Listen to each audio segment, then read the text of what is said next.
ವಿಧಾನಸೌಧದಲ್ಲಿ ಬಿಜೆಪಿ ಶಾಸಕಾಂಗ ಪಕ್ಷದ ಸಭೆ. ಚುನಾವಣೆಗೂ ಮುನ್ನ ಬಿಜೆಪಿ ನಾಯಕರು ಸಭೆಯನ್ನು ನಡೆಸ್ತಾ ಇದ್ದಾರೆ. ರಾಜ್ಯಾಧ್ಯಕ್ಷ ವಿಜಯೇಂದ್ರ ಅವರ ನೇತೃತ್ವದಲ್ಲಿ ಒಂದು ಬ್ರೇಕ್ಫಾಸ್ಟ್ ಮೀಟಿಂಗ್.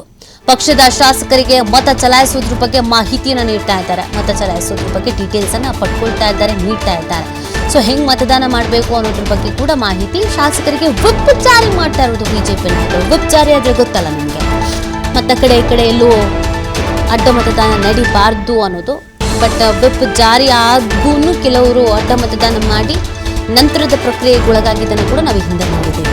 ಸೊ ಬಿಜೆಪಿಯವರಿಗೆ ಒಂದು ಕಾನ್ಫಿಡೆಂಟ್, ಈ ಉಚ್ಚಾಟಿತರು ಮೂವರು ಇದ್ದಾರಲ್ಲ ಅವ್ರನ್ನ ಹೊರತುಪಡಿಸಿ ಇನ್ನೆಲ್ಲರೂ ನಮಗೇನೆ ಓಟ್ ಹಾಕ್ತಾರೆ, ಬೇರೆ ಏನು ಸಮಸ್ಯೆ ಇಲ್ಲ ಅಂತ. ಅದರಲ್ಲೂ ಕೆಲವರು ಇಲ್ಲ ಉಚ್ಚಾಟಿತರು ನಮಗೆ ಹಾಕ್ತಾರೆ, ನಾವು ಮಾತಾಡಿದ್ದೀವಿ ಅನ್ನೋ ಲೆಕ್ಕಾಚಾರದಲ್ಲೂ ಇದ್ದಾರೆ.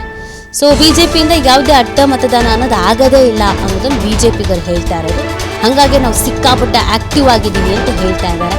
ಕಾಂಗ್ರೆಸ್ನಲ್ಲಿ ಅಸಮಾಧಾನ ಇದೆ, ಹಾಗಾಗಿ ಅಲ್ಲೇ ಅಡ್ಡ ಮತದಾನ ಆಗತ್ತೆ ಅನ್ನೋದನ್ನು ಹೇಳ್ತಾ ಇದ್ದಾರೆ. ಸೊ ಕಾಂಗ್ರೆಸ್ನಲ್ಲಿ ಇರುವಷ್ಟು ಅಸಮಾಧಾನ ನಮ್ಮಲ್ಲಿ ಇಲ್ಲ ಅಂತ ಬಿಜೆಪಿಗರು ಹೇಳ್ತಾರೆ. ಭೇಟಿನೂ ಮಾಡಿಲ್ಲ, ಏನಾಗಿದೆ ಅಂತ ಗೊತ್ತಿಲ್ಲ.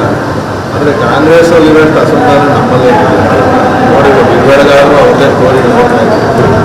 ಏನು ಇನ್ನೊಂದು ಕೆಲವೇ ಗಂಟೆಗಳೆಲ್ಲ ಮತದಾನ ಕೂಡ 2-3 ಗಂಟೆ ಮತದಾನ ಇದೇ ಹೋಗೋಣ. ನಾವು ಮತದಾನವನ್ನು ನಾವು ಮಾಡಿದ್ದೀವಿ. ನಮಗೆ 2 ಅಭ್ಯರ್ಥಿಗಳು ಗೆಲ್ಲೋದಕ್ಕೆ ನಮ್ಗೆ ಯಾವುದು ಕೂಡ ಕಷ್ಟನೂ ಇಲ್ಲ. ನಮ್ಮಲ್ಲಿ ಯಾವುದೇ ಒಂದೇ ಒಂದು ಓಟು ಕೂಡ ಕ್ರಾಸು ಆಗೋದಿಲ್ಲ. ನಮ್ಗೆ ಈಗಾಗಲೇ ವಿಪ್ಪನ್ನು ಕೂಡ ಇಶ್ಯೂ ಮಾಡಿದ್ದಾರೆ.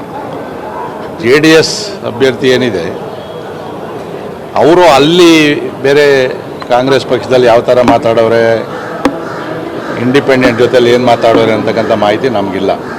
ಬಟ್ ಅವರು ಕೂಡ ಭಾಳ ಉತ್ಸಾಹದಲ್ಲಿದ್ದಾರೆ, ನಾವು ಗೆಲ್ತೀವಿ ಅಂತಕ್ಕಂಥ ಒಂದು ಉತ್ಸಾಹದಲ್ಲಿದ್ದಾರೆ.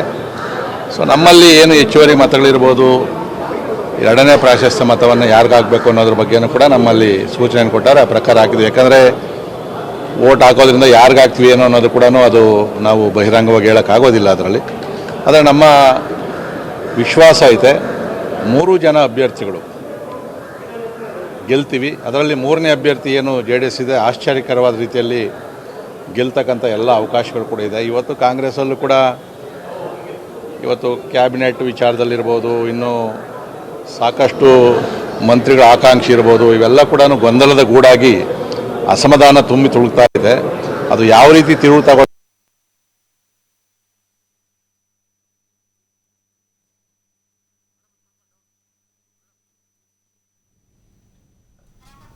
ನೋಡಿ, ಇದು ಬಿಜೆಪಿಯ ವಿಶ್ವನಾಥ್ ಅವರು ಪ್ರತಿಕ್ರಿಯೆ ಕೊಡ್ತಾ ಇದ್ದಿದ್ದು.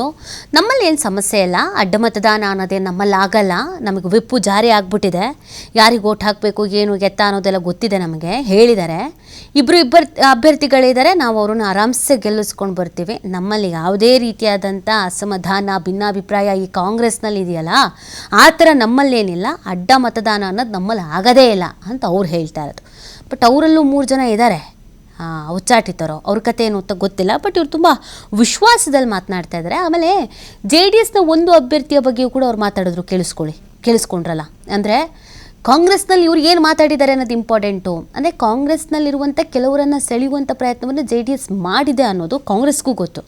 ಅದನ್ನೇ CLP ಮೀಟಿಂಗಲ್ಲಿ DK ಶಿವಕುಮಾರ್ ಅವರು ಹೇಳಿದರು. ನಿಮಗೆ ಯಾರ್ಯಾರಿಗೆ ಕಾಂಟ್ಯಾಕ್ಟ್ ಆಗಿದೆ, ಯಾರ್ಯಾರಿಗೆ ಕಾಲ್ ಬಂದಿದೆ ಅನ್ನೋದು ನಂಗೆ ಗೊತ್ತು ಅಂತ ಹೇಳಿದರು. JDSನವರು ಒಂದು ಸ್ಟ್ರಾಟರ್ಜಿ ಅಂತೂ ಮಾಡಿದ್ದಾರೆ. ಇಲ್ಲಿ ಸುಮ್ಮನೆ ಅಂತೂ ಕೂತಿಲ್ಲ, ಅಭ್ಯರ್ಥಿಯನ್ನು ಇಳಿಸ್ಕೊಂಡು ಕೂತಿಲ್ಲ. ಅವರು ಪ್ರಯತ್ನ ಪಟ್ಟಿದ್ದಾರೆ. BJPದು ಬಿಡಿ, ಹೆಂಗೂ ಮೈತ್ರಿ ಇದೆ. ಬಟ್ ಕಾಂಗ್ರೆಸ್ನಿಂದ ಮತ್ತು ಪಕ್ಷೇತರ ಯಾರನ್ನಾರು ಸೆಳಿಬೋದಾ ಅಂತ ಪ್ರಯತ್ನ ಪಟ್ಟಿದ್ದಾರೆ. ವಿಶ್ವನಾಥ್ ಅವರು ಅದನ್ನೇ ಹೇಳಿದ್ದು. JDSನ ಅಭ್ಯರ್ಥಿ ಗೆಲುವಿಗೆ JDS ಅವರು ಅಲ್ಲಿ ಏನು ಮಾತಾಡ್ಕೊಂಡಿದ್ದಾರೆ ಅನ್ನೋದು ನಂಗೆ ಗೊತ್ತಿಲ್ಲ ಅಂತ. ಸೊ ಸ್ಟ್ರಾಟರ್ಜಿಗಳಾಗಿರೋದ್ರಿಂದ ಕೊನೆಯ ಕ್ಷಣದವರೆಗೂ ಆ ಕ್ಯೂರಿಯಾಸಿಟಿ ಇರುತ್ತೆ, ಮಾಡಿರೋ ಸ್ಟ್ರಾಟರ್ಜಿ ವರ್ಕೌಟ್ ಆಗುತ್ತಾ, ಕೈ ಹಿಡಿಯುತ್ತಾ, ಏನು ಎತ್ತಾ ಅಂತ. ಬಟ್ BJಪಿಯವರೆಲ್ಲ ಆಗಮಿಸ್ತಾ ಇದ್ದಾರೆ. ಛಲವಾದಿ ನಾರಾಯಣ ಸ್ವಾಮಿ ಅವರ ಆಗಮನ ಆಗ್ತಾ ಇದೆ ನೋಡಿ. ಸೊ ಒಬ್ಬೊಬ್ಬರೇ ಬರ್ತಾ ಇದ್ದಾರೆ. ಬ್ರೇಕ್ಫಾಸ್ಟ್ ಮೀಟಿಂಗ್ ಇಟ್ಕೊಂಡಿದ್ದಾರೆ ಅವರು. ಅಲ್ಲಿ ಅವ್ರಿಗೆ ಯಾರಿಗೆ ಮತ ಹಾಕಬೇಕು, ಏನು ಎತ್ತ ಅನ್ನೋದ್ರ ಬಗ್ಗೆ ಚರ್ಚೆ ಆಗ್ತದೆ. ವಿಪ್ ಜಾರಿ ಮಾಡಿದ್ದಾರೆ ಅವರು ಆಲ್ರೆಡಿ.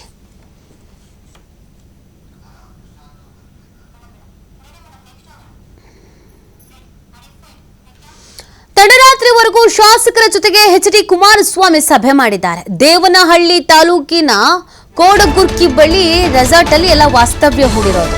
JDSನ ಶಾಸಕರುಗಳೆಲ್ಲರೂ ಅಲ್ಲೇ ಇದ್ದಾರೆ.